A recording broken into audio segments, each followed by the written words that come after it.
In the winter of 1986, a man drove a team of two Belgian draft horses through the timber on the north edge of his property in Clayton County, Iowa, and pulled out three white oak logs that weighed more than most pickup trucks. His neighbors watched from the road. Some of them laughed. One of them said, loud enough to be heard, that the old man had finally lost it. By that spring, four of those neighbors had lost their farms, and the man with the horses, Lester Whitaker, 64 years old, who hadn't owned a chainsaw until 1971 and still didn't fully trust it. Lester Whitaker kept everything he had. Every acre, every animal, every dollar he owed, he paid. And he did it while the worst agricultural crisis since the Great Depression tore through the Midwest like a fire through dry grass. This is not a story about a man who got lucky. This is a story about a man who never forgot what his grandfather taught him, and what that knowledge was worth when the modern world stopped working. His name was Lester. Everyone called him Les. And what happened in Clayton County between 1985 and 1988 is the kind of thing you don't forget if you were there to see it. Les Whitaker was born in 1922 on the same land he was still farming in 1986. That's 64 years on the same ground. He knew every low spot where water pooled in a wet spring. He knew which ridge caught the east wind in November and drove the cold right through you. He knew where the soil went to clay 12 inches down on the western field and where the black topsoil ran 3 feet deep near the creek. He had farmed with horses his entire childhood. His father had horses, his grandfather before that. The family ran a mixed operation: corn, oats, hay, some cattle, a woodlot on the north end of the property that they harvested selectively every few years for fence posts, firewood, and lumber. It was the kind of farming that had no single cash crop and no single point of failure, and it had kept the Whitaker family solvent through the Depression, through 2 world wars, through droughts and floods, and every bad year the Iowa sky could throw at them. Les had bought his first tractor in 1958, a used farmall. He wasn't opposed to machinery. He wasn't that kind of man. He was practical. The tractor made sense for field work. It covered ground faster. When you're putting in corn on 180 acres, time matters. But he never sold his horses. People asked him about that over the years. Why keep them? Feed costs money. Harness needs maintenance. You've got the tractor now, Les. What do you need horses for? And Les would answer the same way every time. He'd say, because there are places the tractor can't go and things the tractor can't do. And because a horse never needs a part from Des Moines. By the mid-1970s, most farms in Clayton County had gone entirely mechanical. The last working draft horses in the county, outside of a few Amish operations to the west, were Les Whitaker's 2 Belgians, a gelding named Harold and a mare named Ruth. Harold was 12 years old in 1986, still in his prime. Ruth was 9. Both of them were big, honest animals. Harold went about 1,900 pounds. Ruth was a little lighter, maybe 1,750. They were the color of pale gold in summer, and they turned almost amber in winter. And when you saw them moving through the snow and the timber with their breath coming out in great white clouds, they looked like something out of a painting that nobody paints anymore. Les kept them in a barn that his father had built in 1931. Solid oak frame, oak siding, cedar shingles. That barn was still standing in 1986, and it's still standing today, and Les never had to spend a single dollar maintaining what his father had built right. Now you need to understand what 1986 felt like if you were a farmer in Iowa. The farm crisis didn't start in 1986. It had been building since the late 1970s. Land prices had gone through the roof in the early part of that decade. Banks were lending money like it would never run out. Farmers were buying land at $10, $12, sometimes $1,500 an acre, taking on debt that only made sense if commodity prices stayed high and interest rates stayed low. Neither of those things happened. Interest rates went to 18, 19, 20%. Commodity prices collapsed. The land that farmers had paid $1,500 an acre for was suddenly worth $600.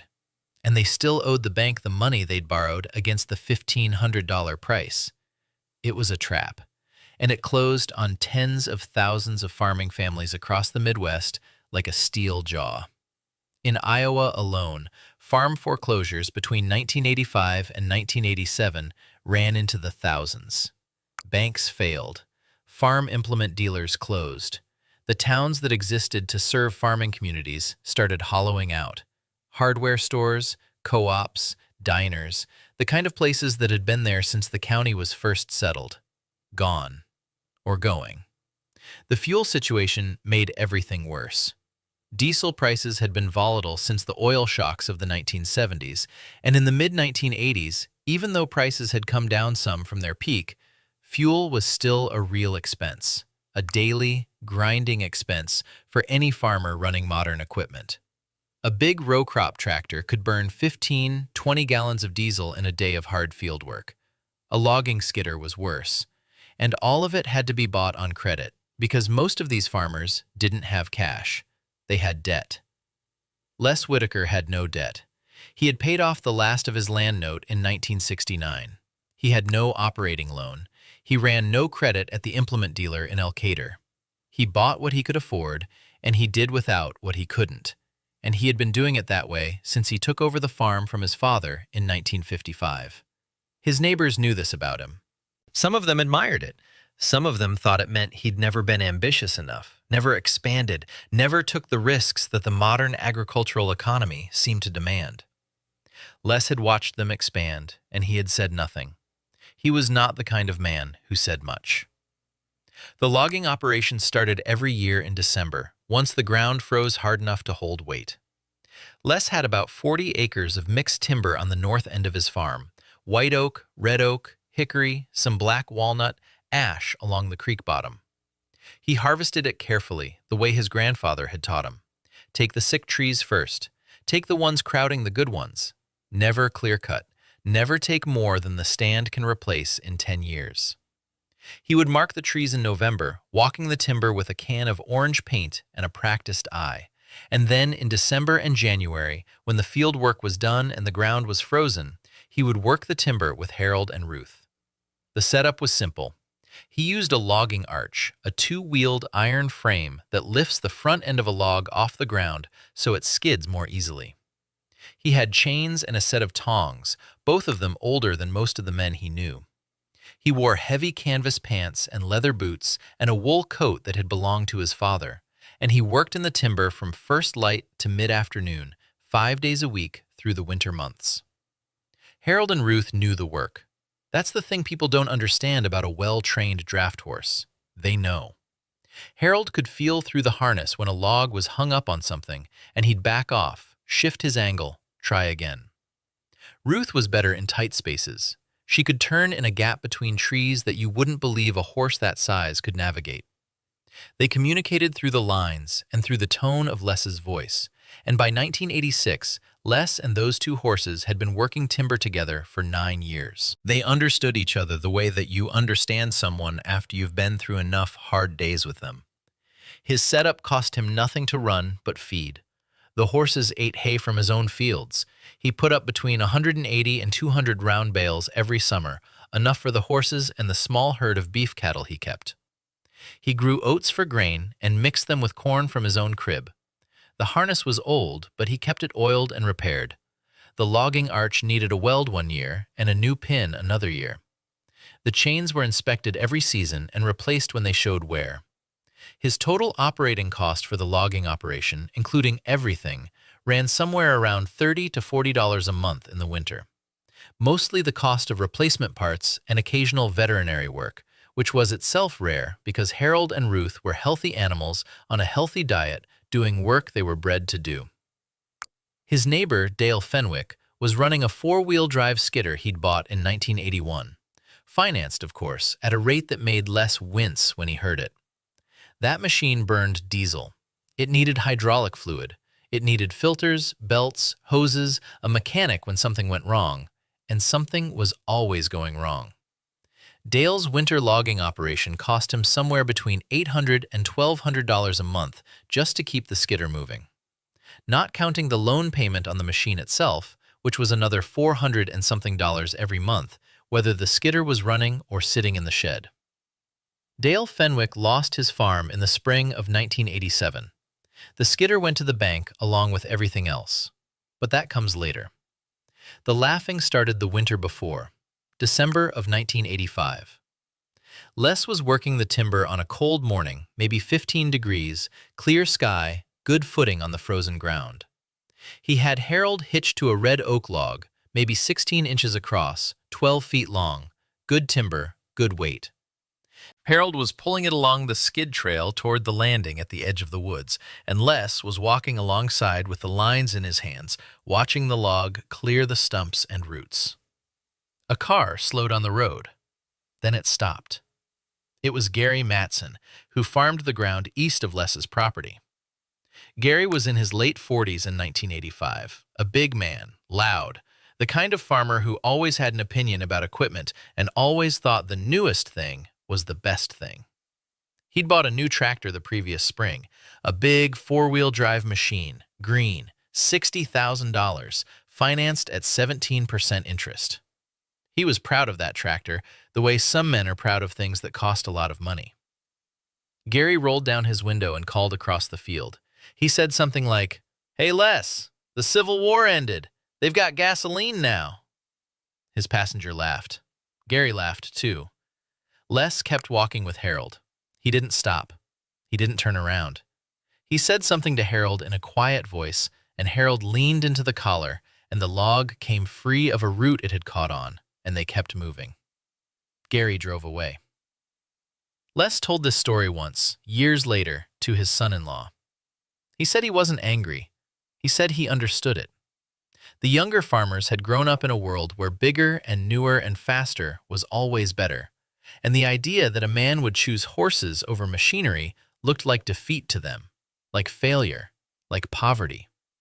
He said, they saw the horses and they thought, I couldn't afford a skidder. Didn't occur to them that I could have bought one and chose not to. That was the thing that nobody understood about Lester Whitaker. He wasn't keeping horses because he was poor. He was keeping horses because he had done the arithmetic.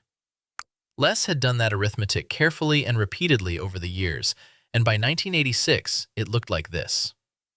A good working team of Belgian draft horses cost him roughly what a single year's payment on a modern skidder would cost. Once he had them, the ongoing expense was feed, hay and grain he grew himself, plus farrier work, which a local man named Bud Sorensen handled for $60 every 8 weeks.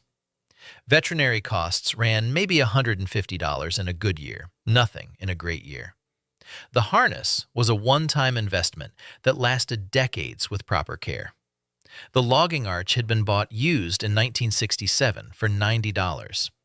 Total capital investment for his entire horse logging operation, including the arch, the chains, all the harness, maybe $800, spread over 20 years of use. Against that, consider what a logging skidder actually cost in 1986. A used machine in decent condition was anywhere from $15,000 to $25,000. A new one was $40,000 or more. Finance that at 17 or 18%, and you're paying $600, $700, $800 a month before you've bought a single gallon of diesel. Then add the diesel. Then add the hydraulic fluid, the filters, the belts, the annual service. Then add the mechanic bills when something fails, which it always does, because machinery that works in timber conditions works hard and breaks often. Dale Fenwick's skidder, as near as Les could figure, cost Dale somewhere around $1,400 to $1,800 a month to own and operate during the winter logging season. Les's horses cost him $40 a month. That is not a small difference. That is the difference between a man who makes money logging his timber and a man who barely covers his costs. In a year when a farmer has no margin, no cash cushion, no room for unexpected expense, that difference is also the difference between a man who keeps his farm and a man who doesn't. Les knew this.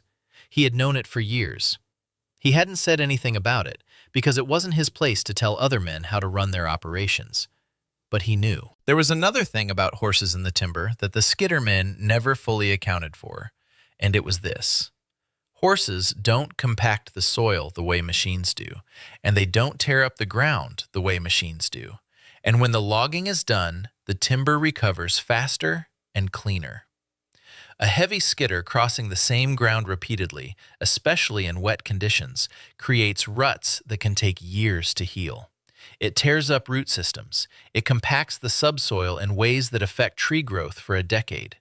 And when the ground is soft, a skidder can get stuck in ways that cost hours and sometimes damage the machine. Harold and Ruth could work ground that would swallow a skidder. They could work in spring thaw when the frost was coming out and the soil was soft, because their weight was distributed differently, their footfall was different, and they had 4 legs and natural balance and the ability to feel the ground under them and adjust. They didn't get stuck. Or when they did get hung up, which happened rarely, they could usually free themselves with a shift of weight and a different angle of pull. The timber on Les's North 40, after 30 years of careful horse logging, was in better condition than timber that had been skidded with machines. The residual trees were healthier. The soil was less compacted. The forest floor was less disturbed. And that meant the timber kept producing, kept growing, kept providing income year after year without degrading. This was something Les understood intuitively from watching his grandfather work the same ground, from watching what happened when neighbors clear-cut and machine-logged their woodlots and then had nothing left to harvest for 20 years. A forest treated right gives back. A forest used up is just land. The winter of 1986 was hard. Cold and dry in January, then a series of ice storms in February that put an inch of glaze on everything. Les worked the timber when the footing was safe and stayed in when it wasn't. Harold and Ruth were patient. They were used to the rhythm of it. By that February, the talk in Clayton County had shifted. The laughter was getting quieter. The men who had been loudest about new equipment and expanding operations were the ones who were now missing meetings, who weren't at the co-op on Saturday mornings, who had stopped talking about what they were going to plant in the spring because they didn't know yet if they'd still be farming in the spring. The farm crisis was coming to a head. Banks were calling loans. The federal government's farm programs were a mess of contradictions and delays. The Farm Aid concert had happened the previous fall. Willie Nelson and Neil Young and John Mellencamp playing in front of 70,000 people. And it had brought some attention to what was happening, but attention doesn't pay a banknote. In Clayton County that winter, 3 farms went to foreclosure auction in January, 2 more in February. The men who had been leaning on fences 5 years earlier, talking about land values and expansion plans, were now sitting in lawyers' offices, signing papers that ended what their families had built over generations. Les kept working. He was in the timber with Harold and Ruth on a Thursday morning in late February when Gary Matson pulled into his lane. Gary didn't drive past this time. Gary got out of his truck and walked to the edge of the woods and waited until Les brought a log out to the landing and unhitched Harold. And then Gary said, "Les, I wonder if I could ask a favor." His voice was different from the voice that had called across the field the year before, quieter. Something in it that Les had heard in men before, the particular sound of a proud man who has run out of choices. Gary's tractor was down. The big 4-wheel drive machine had thrown a hydraulic line, and the dealership in Elkader said the part was 3 weeks out, maybe 4. He had timber he needed to get out before the ground thawed. He had a note coming due on a loan, and the timber proceeds were what he'd planned to use to make the payment. Without the timber, he didn't have the payment. He wanted to know if Les would bring his horses and help. Les looked at Gary for a moment. Then he said, "I'll be there Monday morning." No lecture, no "I told you so," no mention of what Gary had shouted from the car window 14 months earlier. Just, "I'll be there Monday morning." Gary said thank you. He said it more than once. Les spent 3 days on Gary's timber that February and March. He and Harold and Ruth pulled logs while Gary ran the chainsaw, and they got the timber out before the thaw hit and the ground went soft. The logs went to the mill, Gary made his payment, and he kept his farm that season, though things remained hard for another 2 years before he got back to solid ground. That spring, a man named Clarence Holt came to see Les. Clarence farmed north of town, a modest operation, corn and soybeans, about 300 acres. Clarence's farm truck had blown an engine, and he couldn't afford to fix it yet, and he needed help moving some fence posts around his property. Could Les and his horses help? Les said yes. Then it was Owen Breckner, who needed the brush cleared from the fence line along his east field. His tractor was too big to work the fence line without tearing up the posts, and he needed something smaller, more maneuverable. Les said yes. Then it was a widow named Mildred Stroud, who had 40 acres of pasture she'd been trying to manage alone since her husband died in 1984, and she needed her lane graded and some fallen trees moved off the fence line before spring, and she had no equipment and no one to help her. Les said yes. He didn't charge most of them. When people pressed him to name a price, he'd say, "Buy me a tank of gas and we'll call it square." Or he'd say, "Your grandfather helped my father put up hay in 1938. Don't worry about it." He kept a quiet accounting of the favors the community owed each other, and he collected in small ways and extended in large ones, and the people of Clayton County began to understand what they had in this old man with his horses. It's worth saying plainly what the horses gave him beyond the economics. They gave him company. A man working alone in the timber in winter is working in silence and cold and physical difficulty. And the silence of the Iowa timber in January is a particular kind of silence, not empty, but dense, the way silence is when it's full of small sounds you have to be still to hear. The crack of a branch under ice, a crow in the distance, the creak of frozen wood in the wind. And in the middle of that silence, Harold and Ruth were present. They were warm. You could hear them breathing. You could hear their hooves in the snow, the clink of the chains, the creak of the harness. When Les stopped to rest, he was 64 years old, and he rested more than he had at 40. He would stand between them with a hand on Harold's neck, and Harold would turn his head slightly, the way a well-tempered horse does, and they would stand there together in the cold, and it was enough. It was more than enough. His wife, Edna, had died in 1979, 7 years before this story. They had been married for 38 years, and they had farmed together and raised 3 children on this ground. And after she was gone, Les continued to farm because it was what he knew, and because the land required it, and because he believed, in the way that men of his generation believed things without needing to say them out loud, that continuing was itself a form of faithfulness. The horses were part of that. They were continuity. They were a thread back to the way things had been when Edna was alive, and the children were young, and the farm was loud with the ordinary noise of a family in operation. Harold and Ruth had been colts when the youngest child, a girl named Louise, was still in high school.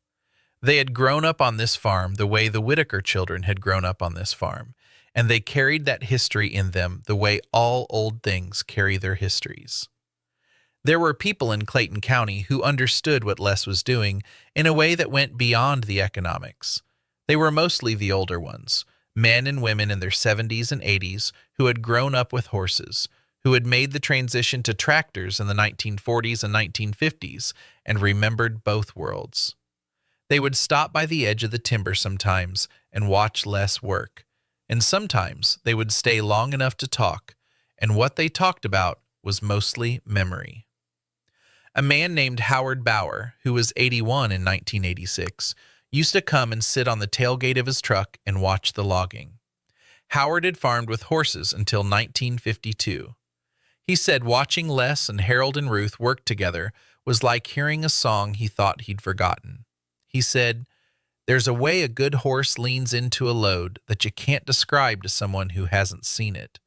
It's not like a machine pulling. A machine pulls because you're telling it to. A horse pulls because it wants to help you." Les heard that and didn't say anything, which was how he received things that he thought were exactly right. Howard Bauer's farm had been sold to his son, who had expanded it and taken on significant debt, and by the spring of 1987, the son was in serious trouble. Howard came to Les in February of that year and asked if Les might be willing to talk to the boy, not about horses necessarily, but about how to think about a farm, how to decide what matters and what doesn't, how to tell the difference between an investment and a liability. Les went over and had coffee with the son. a man named Daryl, who was in his early 50s, serious, frightened in the way that people are frightened when they can see the edge coming. And they talked for 3 hours. Les didn't tell Daryl what to do. He asked questions. He asked Daryl what the farm had looked like when Howard was running it and what it looked like now. He asked what Daryl thought the difference was. He asked what Daryl thought the farm needed to survive another 5 years. Daryl said later that he didn't remember everything Les said, but he remembered how it felt. He said it felt like talking to someone who had already been through the thing you were scared of and come out the other side. Daryl Bauer's farm survived. He sold some equipment, paid down some debt, scaled back, and farmed a smaller operation more carefully for the next decade. And eventually, his own son took it over, and the Bauer farm is still there today. By the summer of 1987, the tone had changed in Clayton County in the way that tones change after a hard season. Not loud, not announced, just different. The men who had laughed at Les Whitaker's horses had been through enough by then to understand that laughing at a man who has figured something out is a particular kind of foolishness. Gary Matson told the story of that February morning when he'd gone to Les's farm with his hat in his hand. He didn't tell it with shame exactly. He was too much himself for that. But he told it honestly, which was its own kind of courage. He said, "I drove past that man and made a joke, and he was already winning. I just didn't know it yet." The county extension agent, a man named Phil Torrance, who had been working with Clayton County farmers for 15 years, said that Les Whitaker was the most financially stable operator in the county through the crisis years. Not the biggest, not the one with the most land or the most equipment, but the most stable. The one who never had a bad year that turned into a catastrophe. Phil said later that he tried to get Les to come talk at a meeting. The county was doing a series of farm management sessions in the winter of 1987, trying to help farmers think through their situations, and Les declined. He said he wasn't a talker. He said if anybody wanted to see what he was doing, they could come by the farm. Several people did. They watched him work the timber with Harold and Ruth. Some of them asked questions. Les answered the questions he knew how to answer and told them honestly when he didn't know. One young farmer, a man in his 30s named Kevin Sully, who had taken over his family's operation and was struggling, came out 3 different times that winter and just watched. He didn't say much. He watched Les and the horses and the way the timber work flowed, the quiet efficiency of it, the absence of drama or urgency, the steadiness. Kevin told someone later that what struck him wasn't the horses specifically, it was the pace. He said, "That man moved at a pace that made sense. He wasn't hurrying towards something that was going to fall apart. He was just working." Les Whitaker worked his farm and his timber and his horses through the rest of the 1980s and into the 1990s. Harold died in 1993 at the age of 19, a good long life for a horse that size. Ruth lasted until 1996, 20 years old, and she went quietly in the barn on a cold November night, which Les said later was the right way for a working animal to go. He had other horses by then, a younger team he'd been working alongside the old pair for several years, getting them ready to take over. Because Les had thought about this, the way he thought about everything, what happens when the horses get old, and what do you do to make sure you're never without them? His daughter Louise, who had gone to college and married and moved to Cedar Rapids, came back to visit more and more as Les got older. She worried about him. She asked him more than once when he was going to slow down. Les said, "I'll slow down when the work is done." Louise said, "The work is never done, Dad." Les said, "That's right." He kept farming into his early 80s with reduced intensity, less timber work, less physical demand, but still present, still watching the ground, still checking the fences and the cattle and the timber stand in a way that no one else could do because no one else knew that ground the way he did. He talked sometimes about the farm crisis years, not often, and not with nostalgia exactly, because nostalgia implies something was better before, and Les didn't think in those terms. He thought in terms of what was true and what wasn't, what worked and what didn't, what lasted. He said once that the crisis taught him nothing he didn't already know, but it reminded him why he knew it. He said, "I learned from my grandfather that a farm has to be able to feed itself, has to be able to run without depending on things you can't control. When you depend on the oil price and the bank rate and the parts depot in Des Moines, you're not really independent. You're just pretending." He didn't say this to be superior. He said it the way a man states a fact that he has observed over 60 years of careful attention. The timber is still there on the north end of the Whitaker property. If you know what you're looking for, you can see the difference between forest that has been logged selectively and carefully over decades and forest that has been logged hard and left to recover. The former has a certain quality of light and space. The trees are healthy and various in age, and the undergrowth is diverse, and the ground is not rutted and raw, but covered in the deep leaf litter and root systems of a forest in balance.